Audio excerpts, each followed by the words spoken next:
by the Ondo State government to establish a deep sea port first at Olokola, which failed to materialize since 2004. The efforts were renewed by Governor Oluwarotimi Akeredolu upon his assumption of office as governor in 2017. Governor Akeredolu had submitted the proposal for the establishment of a port to the federal government, with series of due diligence undertaken by both the state and federal governments. Now, the governor of Ondo State, Oluwarotimi Akeredolu, says no efforts will be spared towards food sufficiency in the state. Governor Akeredolu, while played host to members of the State Cocoa Council and some development partners at his office in Akure, said his administration will not shy away from efforts that encourage cash crops production, especially cocoa. The chairman of the State Cocoa Council, Dr. Shegun Awolumate, said plans have been concluded to have a cocoa tower in the state, while appreciating Governor Akeredolu for his passion for agricultural development. Ms. Ayode Balogun, who led the development partners, said the commitments of Governor Akeredolu towards promoting the agri sector informed their decision to be part of the Cocoa Revolution project. Our expectation is that by first quarter in 2024, we will be commencing the first set of projects in terms of hitting the ground and laying foundations for either an export park within the states or based on the kind of infrastructures that we see as a need to bring competitiveness to the sector within the states. And by first quarter 2025, we will be having the first set of trees, because the seeds that we are giving out mature and start producing in 24 months. So the expectation is that we will then be rounding up and harvesting the first philosophy, growing synergy or matters with relevant federal and state NDAs, partnership with both local and the international cocoa development organizations. Initiation of the promising engagement with EcoBank Transnational Incorporation ETI, EcoBank Nigeria Limited, and Effects Commodities Exchange Limited or Cocoa Bond Financing Solutions. Our next round of actions are as follows, Your Excellency. During the inauguration of the Council in November 2021, you actually indicated your desire to turn the soil of the Cocoa House, Cocoa Tower in Akure, and the pursuance of this, we have been working to ensure that we return the soil before the end of August or early September 2023.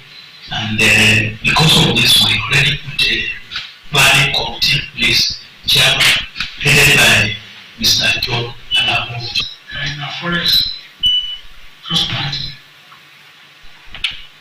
cannot legally recognized. And finally, what at times to ask them to leave. Because whether they like it or not, the forests belong to the government. It will never be their own, never forever. However, we will try to explain this to them. They don't want to understand that. And we are made to understand that even their cocoa, or the species of cocoa that I have now, in about 3 or 4 years, will not hang them a lot. If the committee come to the body, can go ahead and explain to them. If the forests are going to compare to people and they're ready to give part of that ground for you, to clear for you, and now start planting these new seeds you want to give to them. It's in their interest, but they don't really understand it. I don't know how to explain to them. They don't really understand it. So I believe that we can work at that. The Ondo State government has taken a sensitization campaign on the recently introduced education endowment levy to the people at the grassroots across the 3 senatorial districts of the state. The aim was to enlighten residents of the state, particularly taxpayers, on why government introduced the levy and how it would assist the government in revolutionizing the education sector. Our correspondent Kunle Ario reports. The sensitization campaign, which kicked off in Akure, was organized by the Ministry of Education, Science and Technology in conjunction with the Ondo State Internal Revenue Service, ODRS, the Secretary, Ondo State Education Endowment Fund, Mr. Kayode Kolawole, and some senior officials of the State Internal Revenue Service led the campaign across the state. Flyers and leaflets providing information about the fund were distributed to motorists, artisans, traders, professionals, and organizations by the campaign team. They also took time to answer questions raised by individuals and enlighten them on how the endowment levy would assist government in building infrastructure, providing social amenities, and educational materials in public schools across the state.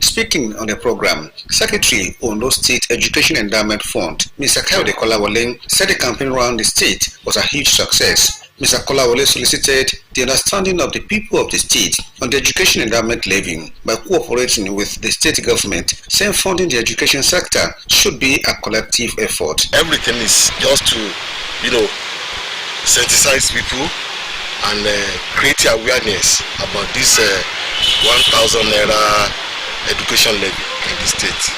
It was a successful outing, and we thank God for everything. With the introduction of education endowment levy, all taxable adults from age 18 and above are required to pay a sum of 1,000 naira only on a yearly basis. The 1,000 naira education endowment levy, which covers a whole year, can be paid through the agency code of the Ministry of Education or bank transfer.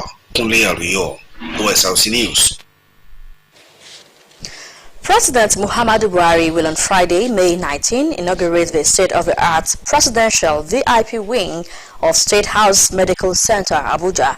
Director of Information State House, Abiodun Oladundoyi, said the groundbreaking ceremony of the Legacy Project, situated within the premises of the presidential villa, was conducted by the Chief of Staff to the President, Professor Ibrahim Gambari, on November 1, 2021. Spanning an impressive total floor area of 2,485 square meters on a suspended floor with a basement, the hospital, which serves as a specialized intensive care center, caters to the President, Vice President, their immediate families and VIPs, and incorporates state-of-the-art medical technology. And still on health issues, Nigerian Association of Resident Doctors, NAD, has tackled the federal government for tagging its 5-day running strike as illegal. NAD National President Emeka Orji asked the federal government to point out the part of the law that makes the strike illegal, noting that there is no law that says a running strike is illegal. Orji indicated that the association had satisfied all the provisions before embarking on a strike, adding that the National Executive Council, NEC, has given the association the mandate to proceed on a running strike. On April 29, 2023, NAD issued a 2-week ultimatum to the federal government to commence the implementation of all pending agreements, or the doctors will embark on a nationwide strike. Amongst other demands, the resident doctors want an immediate increment in the consolidated medical salary structure to the tune of 200% of the current gross salary of doctors. And now to electoral matters. The Presidential Election Petition Tribunal, sitting in Abuja, has adjourned till Friday, May 19, for continuation of pre-hearing in the petition by presidential candidate of the Labour Party, Peter Obi, against the president-elect Bola Tinubu. Labour Party National Chairman Julius Sabure was also in court, and the party's factional chairman Lamidi Apapa was also present. At the resumed hearing, Counsel for Labour Party, Levi Uzoku, informed the court that the scheduled meeting to agree on documents to be tendered for hearing has not yet yielded much results, as the Independent National Electoral Commission (INEC) has only made available 30% of the documents required from them. He added that this is contrary to commitments by the INEC chairman Mahmoud Yakubu that all documents required shall be made available. Counsel for INEC, Abubakar Mahmoud, however, said he is taken aback by the allegations of the Counsel for the Labour Party, as they did not show up for the meeting as agreed and walked out of the rescheduled meeting. Now, the United States Secretary of State Anthony Blinken has called Nigeria's president-elect Bola Tinubu, emphasizing his continued commitment to further strengthen the U.S.-Nigeria relationship with the incoming administration. Spokesperson Matthew Miller, in a brief communique, said the secretary noted that the U.S.-Nigeria partnership is built on shared interests and strong people-to-people ties, and that those links should continue to strengthen under President-elect Tinubu's tenure. Miller stated that Secretary Blinken and President-elect Tinubu discussed the importance of inclusive leadership that represents all Nigerians, continued comprehensive security cooperation, and reforms to support economic growth. On his part, President-elect Bola Tinubu promised to hit the ground running and unify the country upon his assumption of office on May 29, and pledged to work to ensure continued positive relations with the United States. You're still watching Osrc News at 7. We'll take a break now. Do stay with us.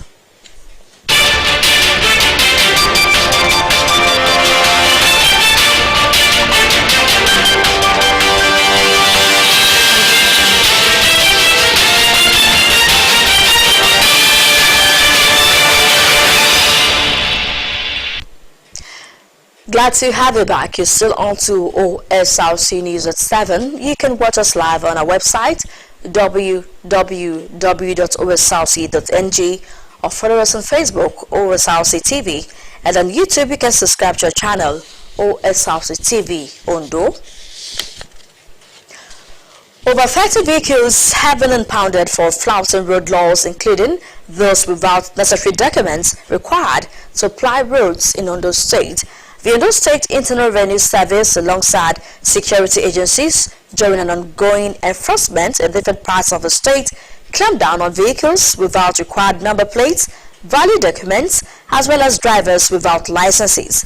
Osrc's Sahid Aribisala reports that motorists without valid vehicle documents and drivers with licenses are advised to visit the State Internal Revenue Service.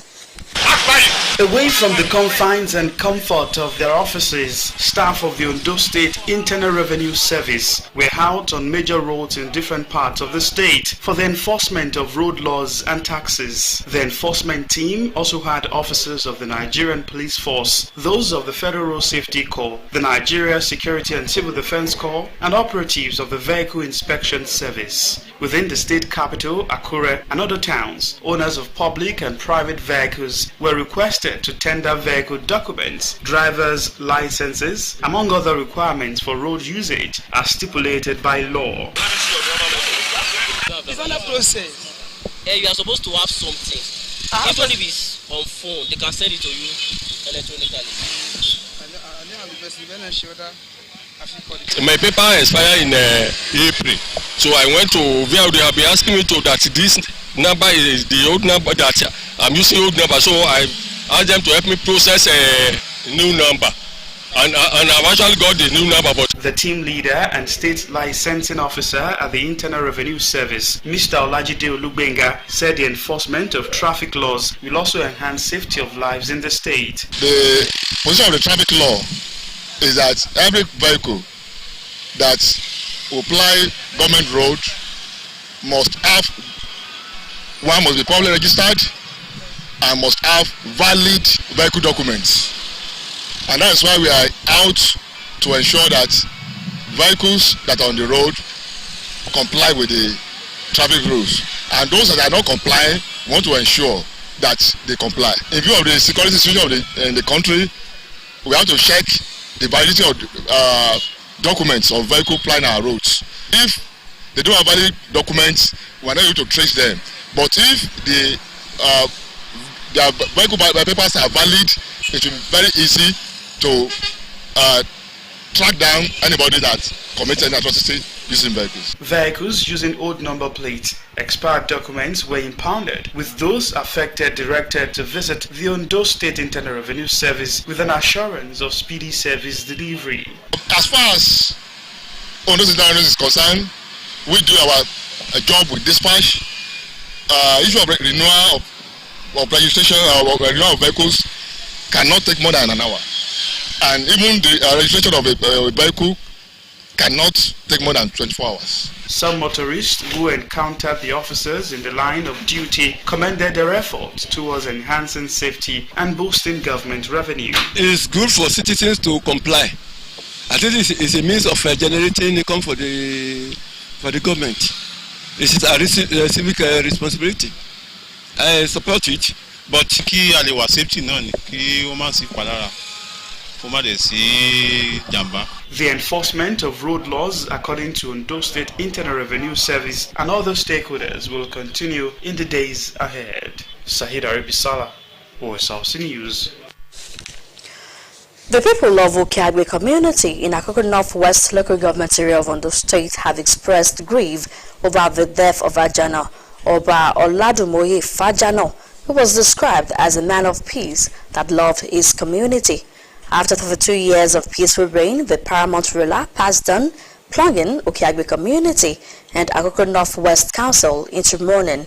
Our correspondent Kunle Ariyo reports. His passage was announced by the traditional chiefs along with some elders of Afha Okiagbe community.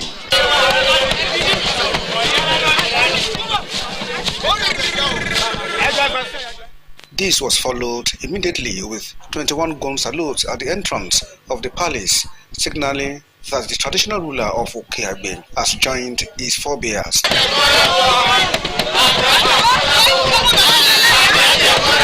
The Ashwaju of Okiagbe, Otumba Solomon Oladunni, who spoke on behalf of the royal family, said the news of the death of the traditional ruler was received with immense sadness and a deep feeling of great loss as he reigned very peacefully for 32 years. The formal announcement of the transition of KBS has now gone to an everlasting journey of no return.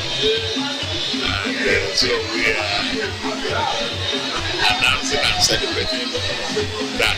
In his condolence message, the palace historian Prince Folusho Arasoyin described Oba Oladunjoye Fajana as a committed bridge builder and royalty by excellence. According to him, the late monarch was a distinguished traditional ruler who dedicated his 32-year reign to building a united community and advancing causes to better the lives of his people and contributing immensely to the growth and development of the state. We are celebrating the life of an icon, the exit of an icon. Having Oladunjoye was a phenomenon. He was someone that, as you can see, the entire community is adored. The entire place is celebrating his exit. Others described him as a fountain of experience who displayed wisdom in his pursuit of peace and unity. We are not expecting our father to die. We thought he would make it and come back to life. But there is nothing we can do. When it happens, because God knows better. Nothing has happened. The modern day Okiagbe, we can say he's the architect. Because without him, none of this would have happened. But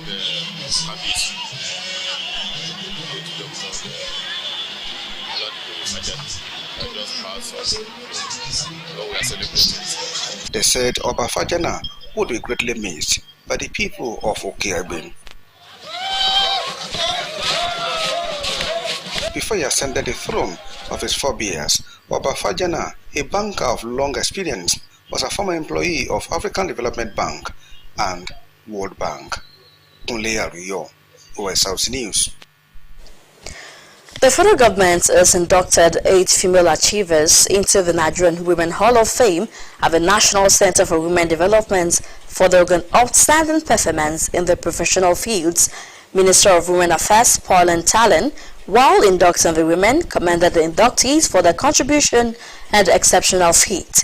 She urged them to mentor young folks to sustain the tides of women's development and participation. Some of the inductees include the first international president of the Medical Women Association, Dr. Eleanor Nwadinobi, the first African woman to invent a wearable technology. Others are Mrs. Bolariwa Kemisola and the first female Monitor General in 44 years of the Nigeria's Institute for Policy and Strategic Studies, AIG, and Aisha Baju, among others. President Muhammadu Buhari has expressed condolences on the loss of lives of 2 United States Embassy officials and 2 Nigerian policemen accompanying them following an attack by gunmen in Ogbaru local government area of Anambra State. The president also expressed sadness over the tragic killing of several persons in Boy district of Mangu local government area of Plateau State, as well as that of several villagers in Adakak village in Makodi local government and in the Ijaha community of Apa local government area of Benue State. The president said he is deeply pained to learn about these gruesome deaths and expressed sincere condolences to the families of the victims. Now to the foreign scene. The United Nations says it needs $2.6 billion to help people affected by the crisis in Sudan and additional funded for refugees in neighboring countries. Fighting between Sudan's army and the paramilitary rapid support forces has escalated even as negotiations continue in Saudi Arabia. This plane carries aid needed for surgeries amid the current situation in Sudan. There are some medicine, blood donation bags and trauma kits. Again, I thank the Qatari government. Today, 25 million people, more than half the population of Sudan, need humanitarian aid and protection. This is the highest number we have ever seen in the country. There is no shelter. We have no family to stay with. We can't go back to our homes. We don't know which state is safe to go. We can't endure it any longer. War and destruction. We can't sleep because of the mosquitoes. We want to leave this place for a safer area. And now to sports. The Nigeria Wrestling Federation contingents have departed for Tunisia as the 2023 Senior African Wrestling Championships get underway in Hammamet. The contingents, led by its president Daniel Igali, left the country in the early hours of today and will be participating in wrestling freestyle male, female wrestling, Greco-Roman, and traditional wrestling.